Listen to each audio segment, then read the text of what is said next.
Baik, assalamualaikum warahmatullahi wabarakatuh. Waalaikumsalam warahmatullahi wabarakatuh. Selamat siang semuanya. Terima kasih karena telah hadir dalam proses mediasi hari ini. Perkenalkan, nama saya Lansa selaku mediator yang akan membantu proses penyelesaian sengketa antara pihak kos eksklusif Nirwana dengan saudara Yoga sebagai penyewa kamar nomor 12. Tujuan mediasi ini adalah mencari solusi terbaik secara damai tanpa perlu membawa permasalahan ke jalur hukum. Sebelum masuk ke inti masalah, saya harap semua pihak dapat menjaga sikap dan saling menghargai selama proses mediasi berlangsung. Apakah semua pihak memahami? Paham. Baik, saya persilakan masing-masing pihak memperkenalkan diri terlebih dahulu. Baik, terima kasih. Pertama-tama perkenalkan, nama saya Paul, yakni selaku pemilik kos eksklusif Nirwana. Ya, baik, terima kasih. Nama saya Gede Prayoga Sisan Kumara. Saya ini penyewa kamar nomor 12. Perkenalkan, nama saya Fajar. Saya pegawai dari pemilik kos. Perkenalkan, nama saya Kinan. Saya adalah teman dari penyewa, yaitu saudara Yoga. Baik, saya persilakan pihak pemilik kos menyampaikan permasalahannya terlebih dahulu. Baik, terima kasih Pak. Yakni pertama-tama kami selaku pihak kos sama para penyewa itu sudah memiliki perjanjian. Yakni salah satunya itu tidak boleh merusak fasilitas kos kami. Nah, Yoga ini, saudara Yoga, setelah keluar dari kos, kami menemukan AC kamar yang telah disewa oleh saudara Yoga rusak total, serta water heater juga tidak dapat digunakan. Setelah dicek teknisi, biaya perbaikannya mencapai hampir 3 juta rupiah, dan ini sangat memberatkan bagi pihak kami. Yang membuat saya kecewa, setelah kami hubungi berkali-kali saudara Yoga, justru sulit, terasa seperti menghindari pihak kami. Padahal aturan kos sudah jelas dan perjanjian sudah jelas bahwasanya memang dilarang merusak fasilitas dari kos kami, seperti itu. Oke, maaf ya sebelumnya. Di sini saya bukan menghindar. Waktu itu saya memang sedang sibuk sama kuliah dan kondisi keuangan saya itu juga masih sulit pada saat itu. Yang jelas saya tidak mau tahu. Aturan tetap aturan dan Mas Yoga juga telah melanggar serta harus bertanggung jawab. Nah, di situ juga tidak sepenuhnya salah saya ya menurut saya. AC itu memang dari awal memang sudah sering bermasalah pada saat saya memakainya. Kalau memang bermasalah, kenapa tidak dilaporkan dari awal? Karena saya berpikir itu masih normal AC-nya itu sebelumnya. Seharusnya ngelaporin ke saya. Iya, normal bagaimana? Saya teknisi. Ya kan saya tidak mengerti namanya AC. Apalagi mesin-mesin. Harus melapor, Mas. Kompresornya aja rusak total seperti itu. Kenapa tidak lapor aja ke para pihak kami? Kan sudah saya tegaskan dari awal, saya tidak mengerti namanya mesin AC. Baik, mohon tenang dulu. Saya harap kedua pihak saling memotong pembicaraan terlebih dahulu. Tujuan kita di sini bukan untuk bertengkar, tetapi mencari solusi. Saudara Paul nanti diberikan kesempatan bicara, begitu juga dengan saudara Yoga. Baik, saudara Paul, silakan lanjutkan penjelasannya yang tadi. Baik, Pak.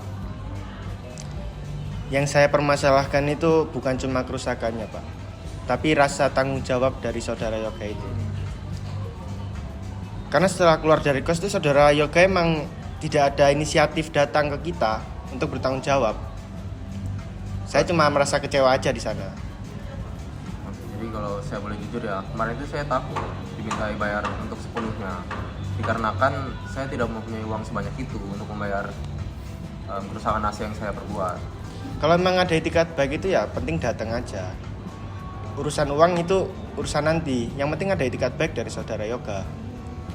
Kemarin saya tidak menghilang ya, saya tegaskan ini ya. Nomor susah dihubungi hampir 2 minggu itu apa namanya kalau bukan hilang? Ya karena saya panik, Pak. Baik, saya rasa kedua pihak sama-sama memiliki rasa emosi yang karena merasa dirugikan. Sekarang mari kita fokus pada fakta yang ada terlebih dahulu. Saya persilakan saudara Kurniadi sebagai saksi memberikan keterangannya sebenarnya. Baik, Pak. Terima kasih. Mas Yoga, tolong dengerin saya. Saya selaku teknisi. Aku menyampaikan sebelum kamar itu ditempati itu ya, Masnya, kondisi AC itu memang normal gitu, Mas. Dan water heater itu juga normal.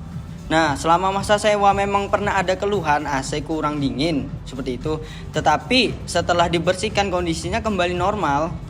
Nah, Tapi saat pengecekan akhir itu di kamar Mas itu di nomor 12 itu, AC itu dan water heater kok bisa mati gitu, rusak tuh gimana?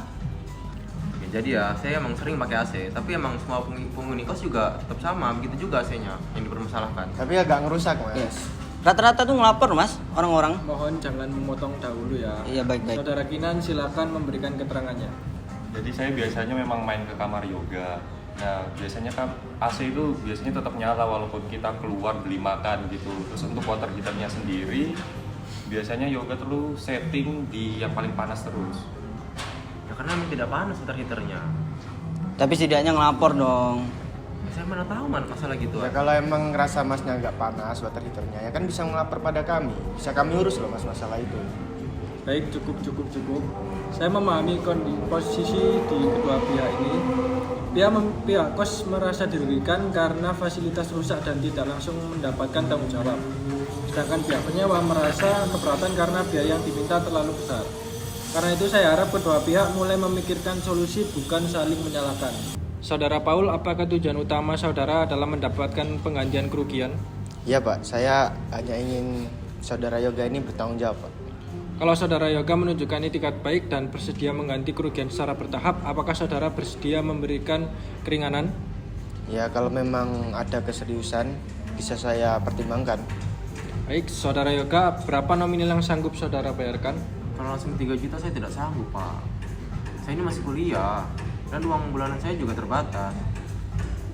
Ya kalau gitu jangan ngerusak fasilitas milik orang mas. Ya saya tidak sengaja merusaknya itu. Baik, mohon tenang dulu. Bagaimana jika biaya ganti rugi dikurangi menjadi 2 juta rupiah dan dibayar secara bertahap selama 2 bulan?